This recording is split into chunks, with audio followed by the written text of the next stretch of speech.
Each California Channel Island has its own heartbeat. Each island has its own dynamic, its own size, its own orientation, its own very intimate personal history. Well, this is the final frontier of our continent, at any rate. Well, there's 8 islands off the coast of California. The 4 northerly ones are kind of in a line just off of Santa Barbara here. The southern 4 islands are more widely scattered, but to just say that they're a group of islands is to completely misrepresent what they are. They are the trace of a vanished world. I do this interview with a little hesitation, and I'm a little nervous about what we're doing here. If you love this island, for God's sakes, don't come here. Some days the islands look as though you can touch them, they're so close, but unpredictable weather out here can change that, and it has caused many people to lose their vessels, lose their lives in some cases. The oceans around the islands are unlike the mainland ocean. They're remote, they're hard to access. I kind of think of our California Channel Islands as our North American equivalent of the Galapagos. I coined this phrase and I say it today. Hi, this is Channel Islands National Park. This is the greatest national park in America, and that's what it is. I've been living here for 22 years, within sight of the islands. Although I've written many books in this house, I often wondered what goes on out there.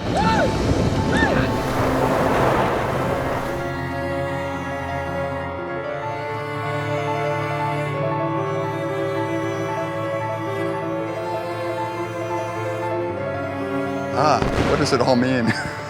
It's the history of our species, you know. We're studying human behavior at different time periods and the different challenges that human beings faced in the past.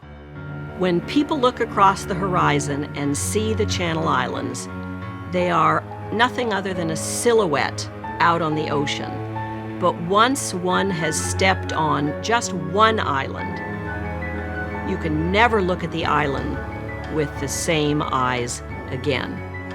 I would love to be able to tell a story fully in my language, but unfortunately, my great-grandfather told my father, "Why do you need to learn the language? There's nobody left. Who are you going to talk to?" So I start with Sahipaka, once upon a time.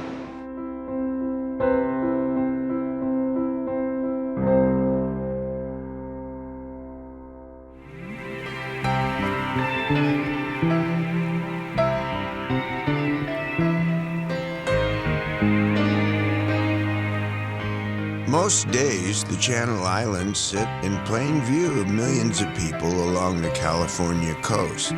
Hardly anyone can tell you their names, let alone what the natives called them long before.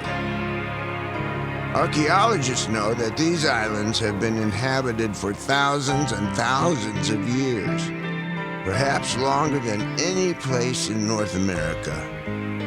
With a human history like that, there are stories to tell, stories of who was there first and how they got there, stories of those who came later looking for adventure or gold, or just to get far away, of one that got left behind, and some just trying to get back home.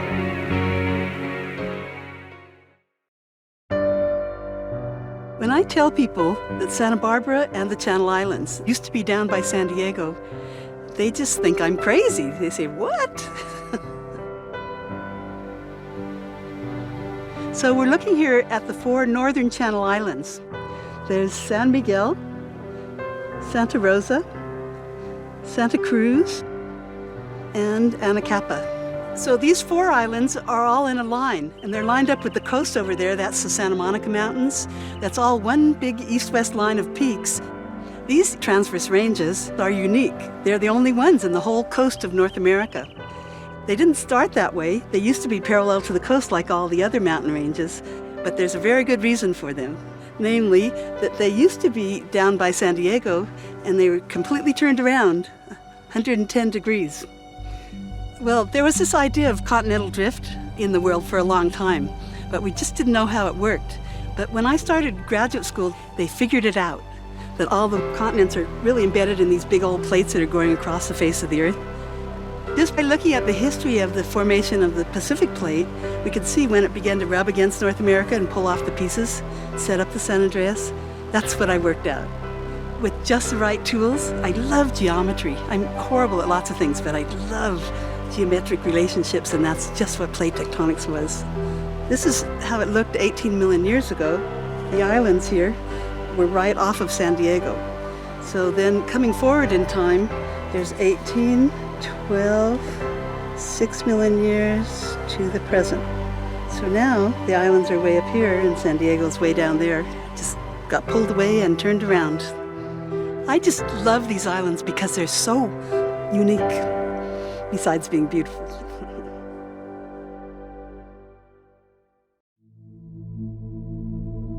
Channel Islands are amazing for the discoveries, archaeological, historical, ecological, biological, that they've produced over the last 150 years of scientific investigation. One of the wonderful things about the Channel Islands is that there are no burrowing animals.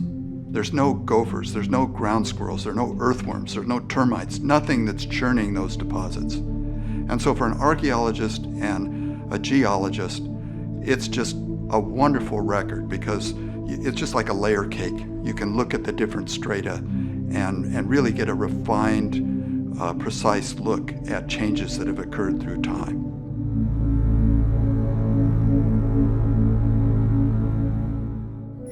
Our curator of anthropology here at the Santa Barbara Museum of Natural History was Phil Orr. One of the interesting research questions he was pursuing was the story of the pygmy mammoth. It's clear, say 20,000 years ago, the Ice Age was still full swing. We had mammoths all over the larger island of Santa Rosa, which included Anacapa, Santa Cruz, Santa Rosa, and San Miguel. Where did pygmy mammoths come from? Looking at mammoth behavior, we use as a model modern elephants. And there are documented cases of elephants swimming over 20 miles. It's believed that this particular animal evolved originally from the Columbian mammoth, represented here, that originally colonized the northern Channel Islands, to what they evolved to ultimately on the Channel Islands as the pygmy mammoth. And that species disappeared right around the time window when Native Americans show up on the islands. Phil Orr first came out here in 1941, and so he probably began building this camp somewhere right around late 1940s. His purpose, I think, in making his camp on this part of the island was because it's such a hot spot for all the things he was interested in. The pygmy mammoth bones, there's lots of great archaeology here covering all periods of prehistory. I would characterize him as the last of the bone hunters. I think he's a fascinating character because he did so many good things, and he did some things that are really off the wall and wild and crazy. Well, Phil Orr used some techniques by today's standards that would be not approved, I think. He was interested in whether humans and pygmy mammoths were together on the islands at the same time, and that led him to look very deep in the deposits, much deeper than we usually find archaeological sites.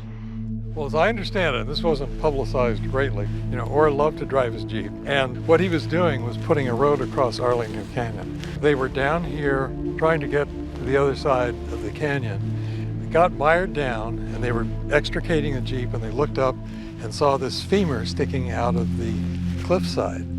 And carefully scraped around it and exposed the whole profile to show that, in fact, it was intact in an ancient arroyo that had later filled in. He found 2 human femurs protruding from the sidewall of Arlington Canyon 37 feet below the existing ground surface.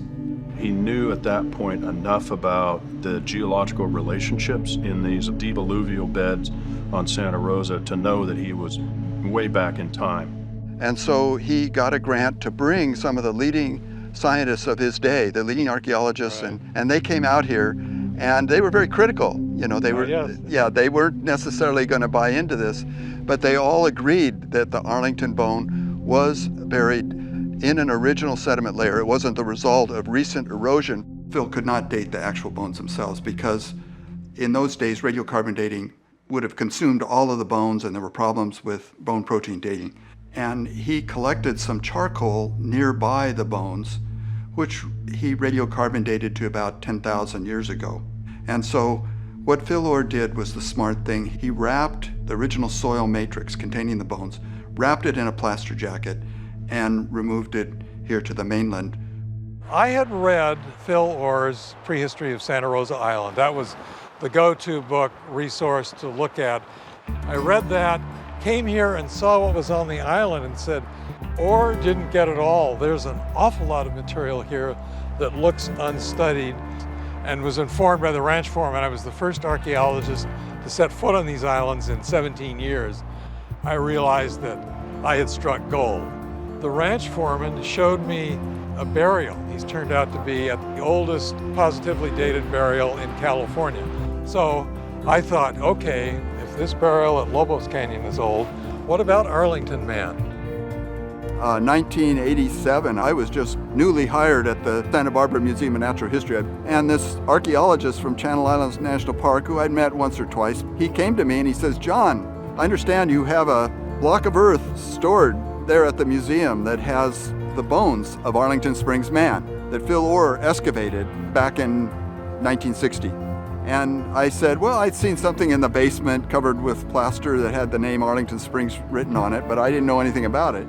And you led me down into the sub-basement, the catacombs. As I recall, you had to brush the tarantulas off my back. And we find this block, and bingo, it's Christmas time. So we opened up that plaster jacket, and there were the bones exactly as Phil Orr had removed them. We located an expert in radiocarbon dating ancient bone, and that was Dr. Thomas Stafford. I sent him the sample, and a little while later, Tom called me, and he says, you know, I'm going to be in California. Can I come up and see you? And so we sat in the office, and Tom sat down with us, and he said, you have the oldest dated human skeletal remains in North America. And our jaws kind of dropped. Lo and behold, these bones were at least 13,000 years old. And that's really significant because that's the same age as Clovis. And Clovis is basically, or was thought for a long time, to be the first American culture. So we went ahead and did a paper based on that and presented it at the California Island Symposium. And then it got national attention. But it's kind of odd to have a Clovis age skeleton on the Channel Islands when most people at that time didn't think that seafaring or island colonization or coastal adaptations existed in the New World until much later. At the time, the idea was that there was an ice-free corridor in the center of North America that led people down this sort of funnel-shaped tunnel from Alaska into the center of North America, and that people only gradually spread to the coast over the ensuing millennia. And it just opens up all sorts of alternative possibilities and understanding of how the entire continent was colonized. It was an ecologist who came up with the idea of the kelp highway. All the way from Japan to Baja California, there are kelp forest ecosystems that have very similar suites of animals. They have the same shellfish, the same fish, sea otters. This connects with the whole idea of a coastal migration, an ancient coastal migration when people would have been using watercraft and going around glaciers when they encountered them and working their way down until they came to California. People showed up on this island 13,000 years ago or thereabouts and evolved through time into the group we know as the Chumash. What does it all mean? It's the history of our species, you know. We're studying human behavior at different time periods and the different challenges that human beings faced in the past, different environmental conditions, how they responded to those conditions, how they changed their culture through time. It just gives us a greater understanding of our own human behavior, of our own species, you know, by studying what occurred in the ancient past. I get the feeling that we've just barely begun to scratch the surface. We're just digging in, beginning to learn what to look for. I personally feel the next frontier lies offshore in the parts of this island that have been submerged. So there's a lot out here, and I think we're just getting started. Now they're lifting their metal hands People in the streets see it now. They're running toward the East River, thousands of them, dropping in like rats. This is the end now. If you recall that Orson Welles radio show with War of the Worlds, where they broadcast that and everybody just went crazy, people committed suicide, people volunteered for the military because they actually thought that aliens had landed. So imagine a society where these beings, with this bizarre technology, suddenly appear in a landscape where people have lived for thousands of years. I can't imagine anything more traumatic.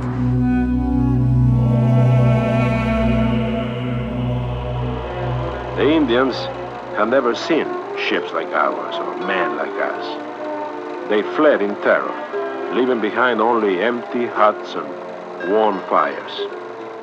My people were the first ones to see the spaceship on the horizon, so to speak.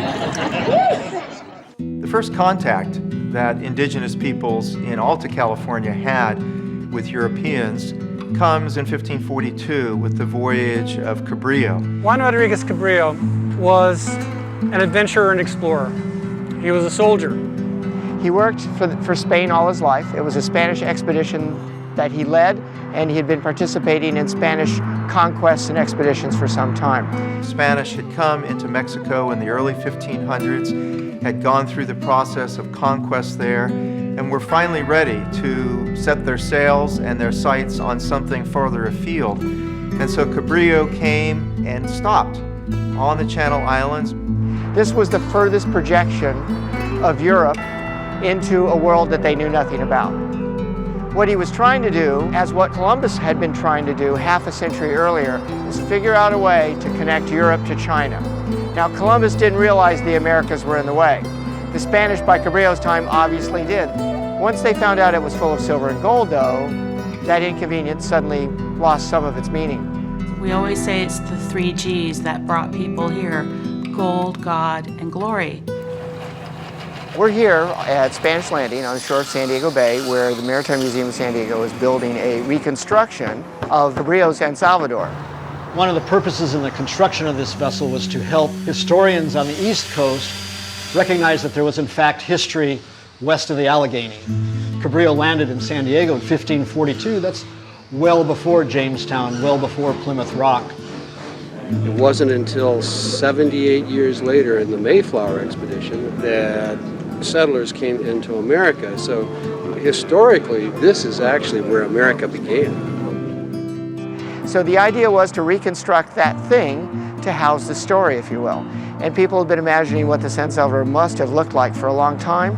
Mainly, though, she's going to embody the sense of who we are, our origin story, as it began with a confrontation with the unknown. The San Salvador was built in 1539. That was the beginning of what historians call the gunpowder revolution. The ship, armed with even the very primitive weapons she had, represented an enormous concentration of power at the time, as much as an aircraft carrier would in our world today. Cabrillo built the original San Salvador with the aid of indigenous peoples that were conscripted into the project and soldiers, many of who had no experience in building ships. They had a sign-up sheet for anybody interested in building a boat. You don't have to be a carpenter, you have to know anything, just want to volunteer. About 10 years ago, we began to research what the ship actually would have looked like, and it was quite a mystery for a number of reasons. For one, the ship had a short career. After the voyage to California, she went on another voyage to Peru and disappeared with all hands. There are no plans because ships were not built to plans in the middle of the 16th century. So we had to do a lot of forensic research into what this ship would have looked like. I asked how long it was going to take to build it, and he told me a year to a year and a half. It's hard to keep a straight face. That was 3.5 years ago. We're not done yet.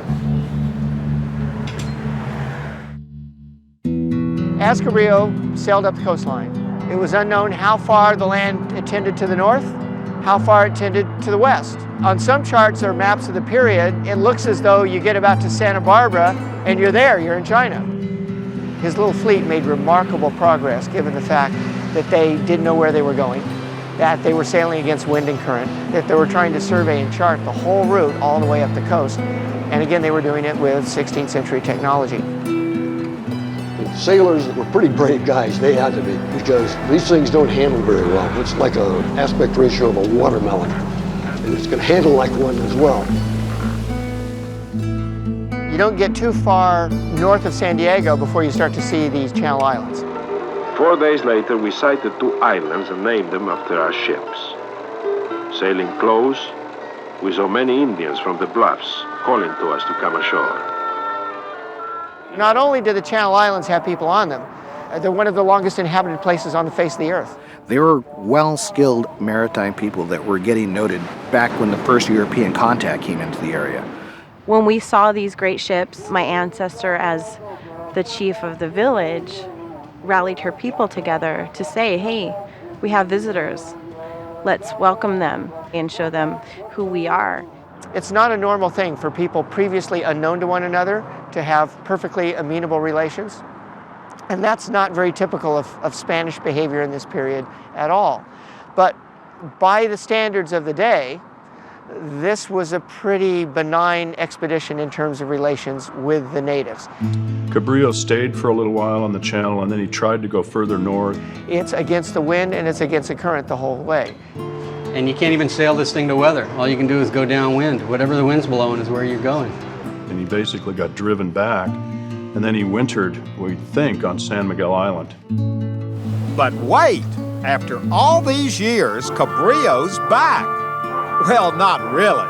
But except for the outboard motor, everything looks pretty authentic, doesn't it? I, Juan Rodriguez Cabrillo, native of Portugal, do hereby claim all this land, which I call San Miguel.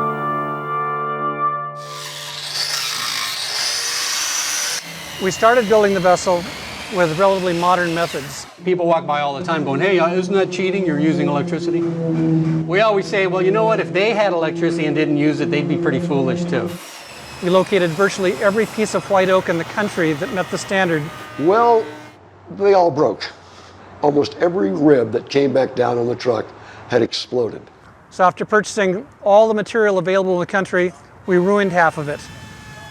Overall, from the very tip of the stern to the end of the bowsprit is about 115 or 20 feet. And there were approximately 100 people on this boat with horses, cows, chickens, pigs, you name it. Sanitation was probably not one of their strong suits. There were a number of diseases that seafaring life made you subject to. The most fearsome of all was probably scurvy. Your hair falls out, your skin loses its elasticity. Every injury you ever had comes back. So these guys, particularly Cabrillo, had lived violent lives as conquistadors. And when you start to get scurvy and it goes beyond a certain point, it's pretty horrific. All it would have taken would be stepping the wrong way if you'd had a broken bone previously and it would snap. As I went ashore, my foot slipped on a rock and I fell on my right arm. Most people think that the contacts had relatively little effect on the Chumash, but towards the end, I think there was some stress and some strain, and there was a conflict at Kyler Harbor, and I think that's when Cabrillo fell and got gangrene. The Spaniards probably stayed a little too long and pulled off some stunts that the Chumash weren't real happy with. In early January, Cabrillo became ill. His right arm was swollen and green, and his voice was delirious. His life had been placed at risk many, many times. He had lived a life of enormous adventure, but also great violence. It was just the last risk in a life of a lot of risk-taking, and he finally found a gamble he lost. Cabrillo sailed into San Diego Bay on September 28, 1542. By the very beginning of 1543, he was dead.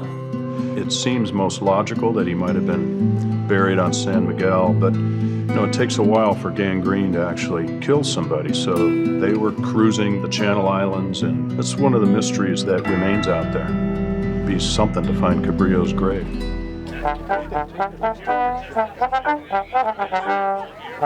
We all understand that the first meetings throughout this country between your ancestors and mine was a tragic one. But those are times that have gone by. And with this century is a new time. This is a new time for partnerships. It's a new time to integrate and to learn from one another. The San Salvador has been very shy about getting into the water. We think today we have coaxed the San Salvador into getting its feet wet.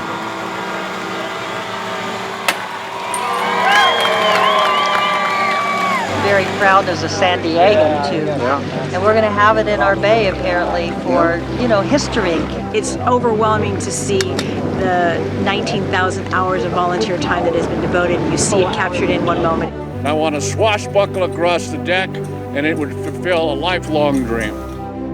We're trying to say who we are by saying where we came from. That's a primordial thing, and I confess I wasn't sure it would work when we started, but we're standing on evidence that that does mean something to some people. If you have a story to tell, what's the best way to represent it?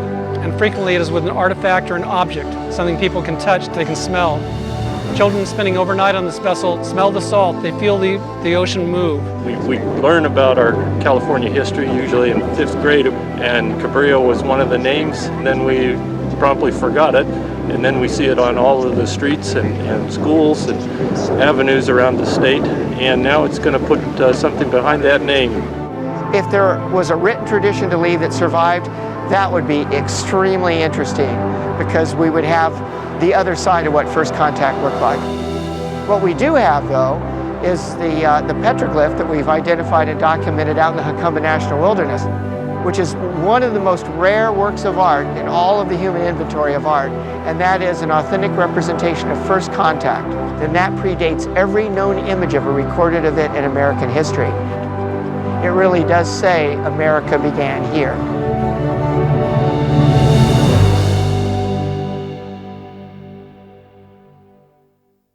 My father loved fishing, and as a young girl I used to look out and I would see this land. I always wondered what is out there. Little did I know that our families originated from those islands. We always knew we were Chumash. We always knew that through our name, Chumamayat. But we didn't know anything about our culture. We weren't meant to remember it. It was looked and frowned upon, and even punishment was happening to our families if they spoke the language or did ceremonies. So I start with Sahipaka, once upon a time. When I'm out at a site, I can't help but imagine what it was like when people were living there. And the site I've been working at just really grabbed me. I went out there my first year of graduate school and fell in love with this site. For Chumash Indians, their cultural heritage is here on the Channel Islands. So it's very important for them to understand their ancestral past. I've been out here for 5 seasons now. And the reason I've decided to devote that much time to this site is we really don't have any information on a site like this. And I think it's a key to understanding the Chumash and the past in the Santa Barbara Channel area. And it was only till around the 70s and 80s that being Chumash and being native in California was starting to mean things to people, and they really wanted to know about our culture. But we had a lot of education to learn ourselves. I am Barbara Chumash, descendant of the last chief in Santa Barbara. I love the science and learning about how my people lived with their environment. So as we dig, we learn more. I went to school for it, and I'm an archaeologist. This is the largest mound that still exists in the entire Santa Barbara Channel area. It also has more house depressions than any other archaeological site on the islands. So I'm trying to figure out, why is this site so different than the other ones? How many people were living here at the same time? And was this some kind of ceremonial center? We're slowly figuring things out, and every year we have another piece of the puzzle. If we try to imagine what Chumash and other coastal Indian societies were like on the eve of Spanish colonization, would be to say that they had communities that were on the one hand thriving, but on the other hand were very vulnerable. We know that the Chumash were primarily hunters and gatherers, and the Chumash out on the islands relied a lot on the foods from the sea, including fish, shellfish, and sea mammals. We grew up eating a lot of the native foods. My brothers hunted and fished, learning from my father, who learned from his father, who learned from his father. As rich and abundant as that marine environment was on the Channel Islands, there were still things they didn't have out there. It is said that the word Mek Chumash means island people, makers of shell bead money, for they would purchase large game on the mainland, the deer, bear. And the mainland people would bring for trade hides and bones for making tools and other seeds that they don't have here, berries or plants, medicine also. First discovery I made when I went out on Santa Cruz Island that was really exciting to me was the discovery of a village where they made blades that were used to make drills to drill beads. So here we have the fractured pieces of the purple olive shell. I don't know of any group in the world that had as many different types of beads at the same time as the Chumash did. Here we have the finished shell bead money. The neighbors of the Chumash compared them to the Chinese, who at that time, and probably still, are very sophisticated in economics. These were complex societies. They had formal political structures. The Chumash were just experts at adapting. I think they're highly resilient. When we look at the density of people living on the Channel Islands and compare that to the rest of Aboriginal California, there were more people living per square mile on the Channel Islands than anywhere else. So the Portola expedition in the late 1760s led to this chain of missions along the Camino Real that formed the mission system of Alta California. It wasn't until the push northward from Baja California to establish the first missions in Alta California that the islanders really began to interact with Spanish on a fairly regular basis. They brought with them pathogens, plants, and animals. Those three things began to make enormous differences in the realities of life for Chumash Indians, both here on the mainland and on the Channel Islands. The problem for the Indian communities was that these livestock began to trample their fields and their foodstuffs and their villages.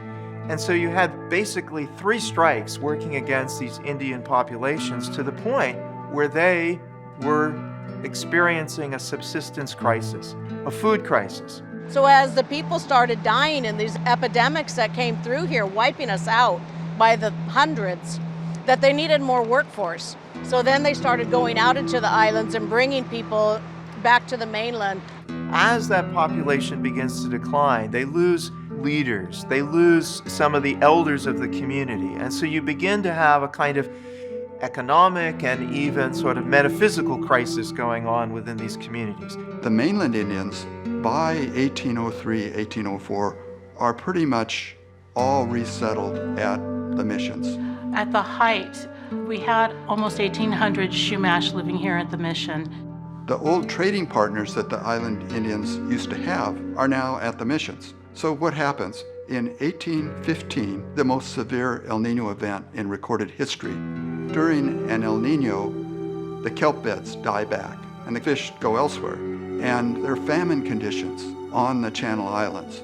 The missions were producing food, and the Indians knew that. All of a sudden, we see this migration of the last people living on the islands coming to the missions. They didn't want us to continue harvesting from the ocean, changing of lifestyles, becoming more sedentary, gatherers, learning how to farm with domestic animals during that transition to the missionary period, which was more of a prison system. I guess the only good part about the mission period was the baptism records. When they brought the people off the islands, they would document the people with their native names, the villages where they came from.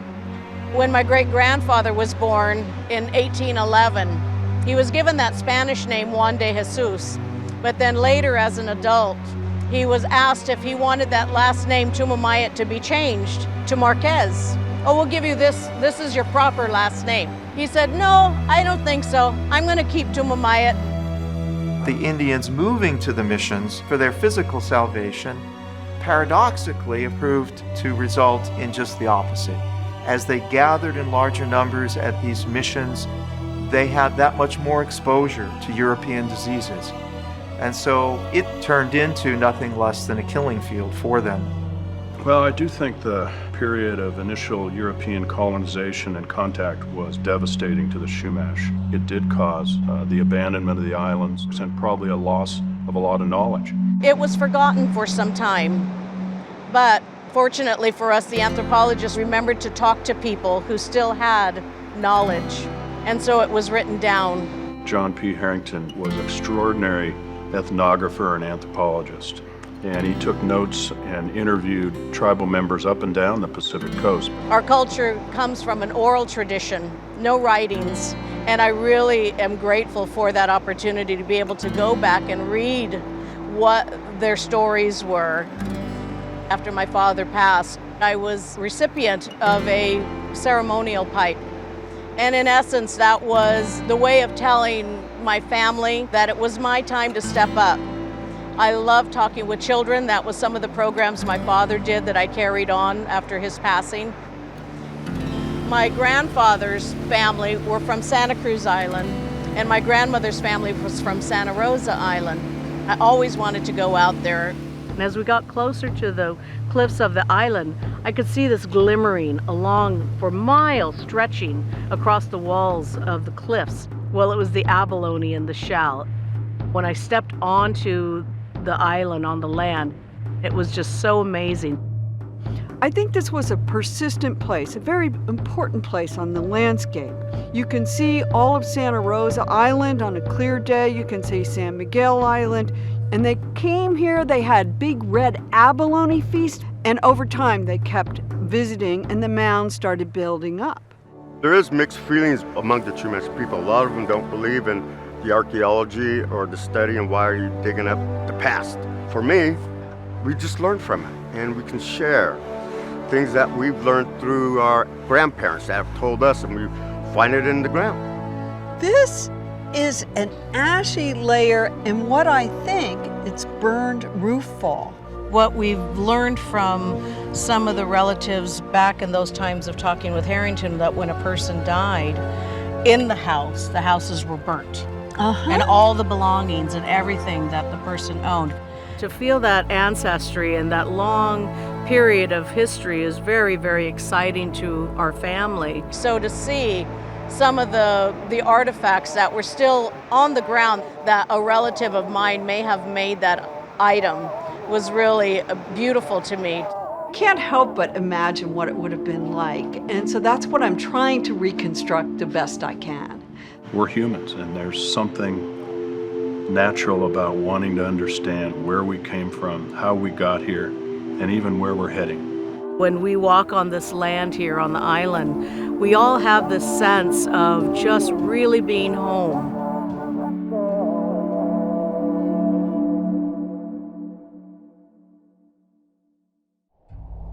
There's 8 islands off the coast of California. San Nicolas is the one that's the furthest out to sea. It's 60 miles from the nearest point on the mainland.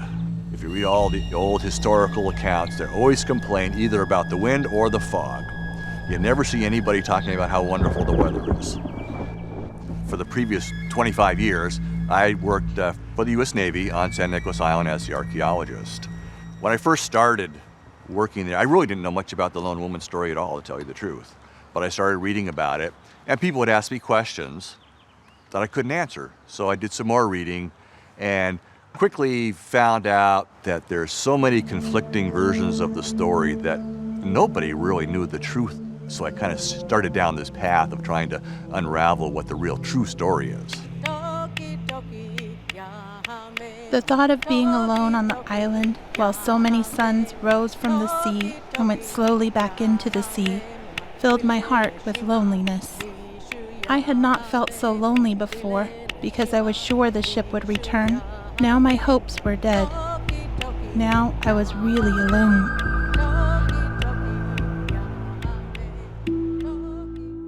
The lone woman has been known by a number of names. Of course, we tragically don't know her real name, the name which she was called by her parents. She's often been termed the lone woman, or alternatively, the lost woman. She's also been known as Juana Maria. This was the name given to her by the Spanish padres upon her conditional baptism. And then, of course, Scott O'Dell chooses a third name, Corona. The story of the lone woman is a fascinating story, and Scott O'Dell wrote this novel that today is required reading for most every 4th grader in the country. So kids, we're going to start reading this book today. It's called Island of the Blue Dolphins. When I was a child and reading Island of the Blue Dolphin, I knew I was Gabrielino Quiche of descent, but I was not able to put that together, that her story was related to my tribe. Scott Odell first wrote the narrative, and he had some good friends look at it and said, it's very good, and you've written a children's story. Now, this was a surprise to Scott. He had only ever written for adults. And it's the story of this girl who ends up being left alone on the island when she's not much older than you. Well, one thing we can say is that Scott Odell did a pretty good job of not only setting the landscape, but also of capturing what it would be like for a person to live alone on that island. Even though apparently he had never stepped foot on the island. This upper window was the spot where Scott Odell's desk sat. So as you can see from this environment, he's far from the ocean. But in his head, he was right there with Karana on San Nicolas Island. I didn't start with Scott Odell's version. I started with some of the actual accounts from that time period first. I can see most of where Scott Odell's story comes from. He just didn't have all the knowledge we have today. My own research that sort of gets us to the story of who Juana Maria was and who her people were is our work at SNI 25, which is a village site that we've called the Tule Creek site. If you read Island of the Blue Dolphins, the very beginning describes Corral Harbor. This is the village described by Scott Odell. What he didn't know is he was right. It's a huge story. It's a big story. It's not just about this one woman, but she's sort of the focal point. She was out there on San Nicolas Island. The Nicoleño were the brunt of two huge waves of explorers and entrepreneurs. The Spanish were coming up from the south and wanted to colonize California. And it also marks the period when the Russian fur traders contracted with Kodiak Island sea otter hunters to come to the Channel Islands and use their kayaks, use their hunting technology to go after sea otters for the pelts for trade back to the old world.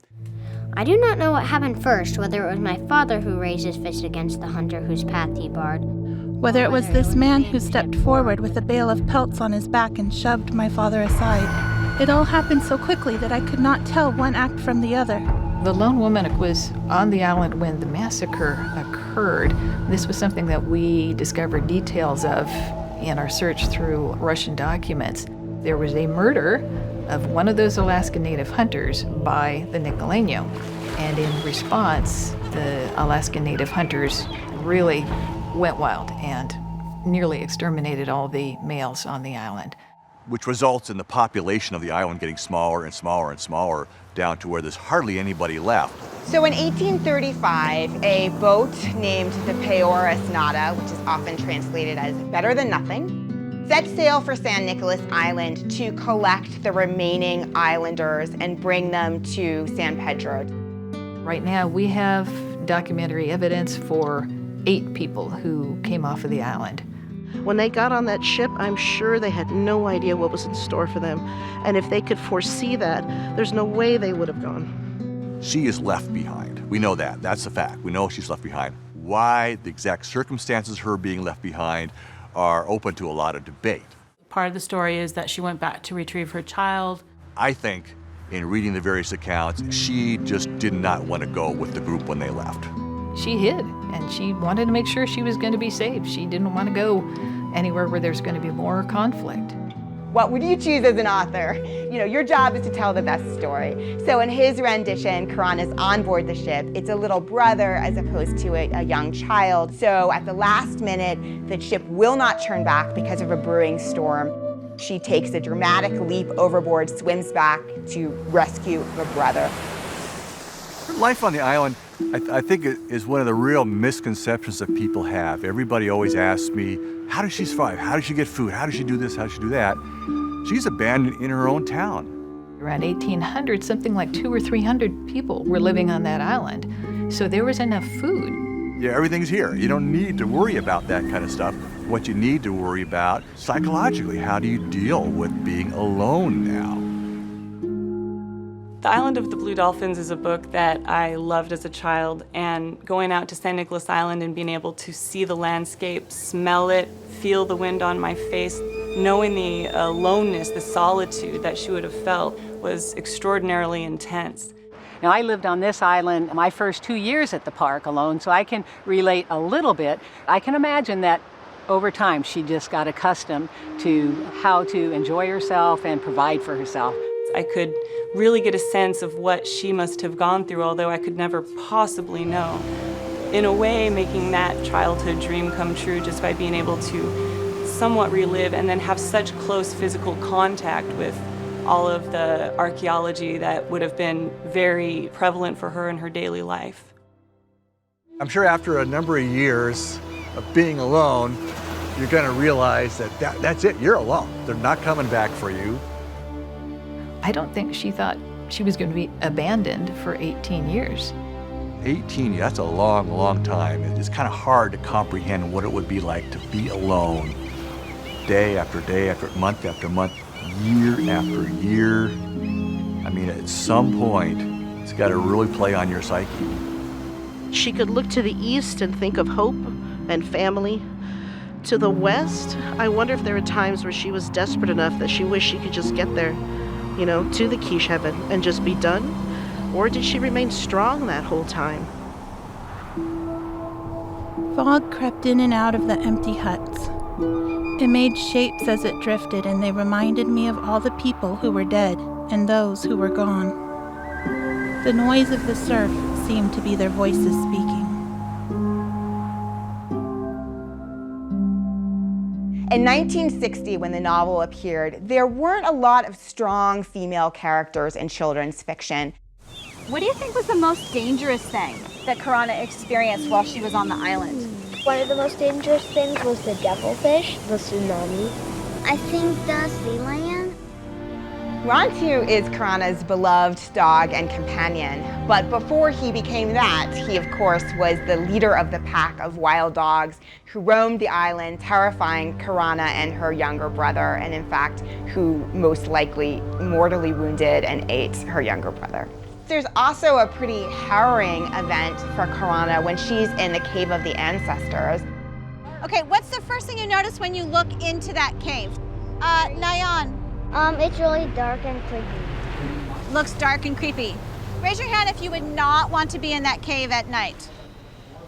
Myself included. I really haven't put myself in her shoes, but I was moved by Cave of the Whales. It's kind of a spooky place. It's right at the edge of the ocean. If I was the lone woman, I would have certainly known about this site. I would have felt the connection with the people who had painted those images, connection with the animal spirits that maybe they were depicting. That was a moving experience to be in the very back of that cave. It's a very sacred site. After a while, everyone assumes, well, she must have died by now. Why they make that assumption, I don't know. Maybe it's just a way of justifying not going back and getting her. In 1847, the Boston Atlas, I believe, was the first newspaper to report the story of the lone woman. There was never any real confirmation until you have Captain Nidover spotting footprints on a beach. They'd come out and they'd see a whispery figure in the fog. They come back to the mainland. They tell the friars here at this mission that they found evidence of someone being on there. The friars encourage them to go back, and they do go back. In 1853, George Nidover, who was a frontiersman and hunter who came to California, put together a crew and took Carl Dittman and 4 mission Indians to do 2 things, to look for the lone woman and also to sea otter hunt. They were not on any sort of humanitarian expedition to find people and return them. They figured, well, if there's an Indian here, there's an Indian. He lands at the island, and the first thing he does is he looks for her. Carl walked along the shoreline and came around from behind. And as he looked down through the brush, he thought he saw a crow. There was this black object. As he came closer to that black object, it turned out to be the hair of the lone woman. During the whole narrative, they're all very concerned that she's going to run. He came very cautiously because he didn't know whether this would be the wild woman of San Nicolas Island or what it would be. So he came down from behind and presented himself, not knowing what to expect. Am I going to have a fight or what? But she smiled at him and went on her work. You'd think it was a daily occurrence that somebody would drop in. According to Carl Dittman, the lone woman had matted hair, apparently sun-bleached, and she was wearing a nearly full-length garment made out of sewn squares of bird skin, cormorant skin. Turns out they were never able to communicate with her. The Mission Indians who are with Nidover can't communicate with her either. They had to use sign language, and they got her to stay there, and they hunted for about a month or so. I shook my head and smiled at him. He spoke again, slowly this time, and though his words sounded the same as before and meant nothing to me, they now seemed sweet. They were the sound of a human voice. There is no sound like this in all the world. Well, when the lone woman left St. Nicholas Island on George Nidover's schooner, they proceeded to go to Santa Barbara. She comes in this whole new world, things she's never seen before. She's all excited. I think the lone woman would have been fascinated, maybe overwhelmed. One of the first things she sees is a man on a horse. She's making little hand signals as indicates a horse, a horse. They try to get everybody all excited about seeing this horse, and they're like, oh, it's a horse. Might be like going to Disneyland for the first time. On the island, the biggest animal on 4 legs she would have seen would have been her dogs. She took up residence in the Nidover home, and of course that caused a real stir. This becomes a really big, sensational news story. And this is another curiosity. Here's this woman, been alone for 18 years. So a lot of people come, and Nidover actually has even offered money for someone to take her and exhibit her as this, curiosity. And he refuses to do that. The friars sent for mission Indians from various missions to come and talk and hopefully communicate, and unfortunately no one could communicate with her. Maybe on the way here was excited at some point. I'm going to see my relatives again, going to see my family again. And then to get here and know that she was just as alone here as she was there, that must have been pretty miserable. But she lived with the Nidovers only for about 6 weeks. She was unused to having nuts and fruit, and apparently the diet was too rich for her. And she gets very, very sick. And what she contracts is dysentery. She died at the Nidover home and given a burial here on mission grounds, according to the accounts near the bell tower, and that she was administered the sacraments before her death. And we have that record on the 19th of October in 1853 that they buried this Indian woman who had been transferred from San Nicholas Island. It's kind of this wonderful, empowering story of survival, but it's also very tragic in the ending. Just really rips you up to think that after all those years on her own, she comes here into civilization and only lasts for a few weeks. We do have the marker, and that is a wonderful experience for many people, not just the Californians who know the story, but people from the other parts of the United States and from all over the world who share in the wonderment of this story of this amazing woman and her life. It's just really awe-inspiring for everyone. There was a man on the boat who heard this woman singing, and he taught this song to Fernando Librado Quetzalcoatl, who remembered this song. She's a tremendous role model that is channeled through the character of Karana and Island of the Blue Dolphins, and I think that's why so many have fallen in love with the book. I think what they take away from the book is how hard life can be. And I think what they see is that someone who's similar to their age survived in circumstances that they might not have seen themselves surviving in. But I don't think I really understood at that age what that meant, what that story really represented, which is part of what we're doing now as a tribe and revitalizing our cultures. This book is about us. This is about your ancestors, your great-great-great-grandparents. They're often awed by that. So now we remember her in this way when we sing this song, Toki Toki. Toki Toki. For a long time I stood and looked back at the Island of the Blue Dolphins. The last thing I saw of it was the high headland. I thought of Rontu, lying there beneath the stones of many colors, and the little red fox that would scratch in vain at my fence. and of all the happy days.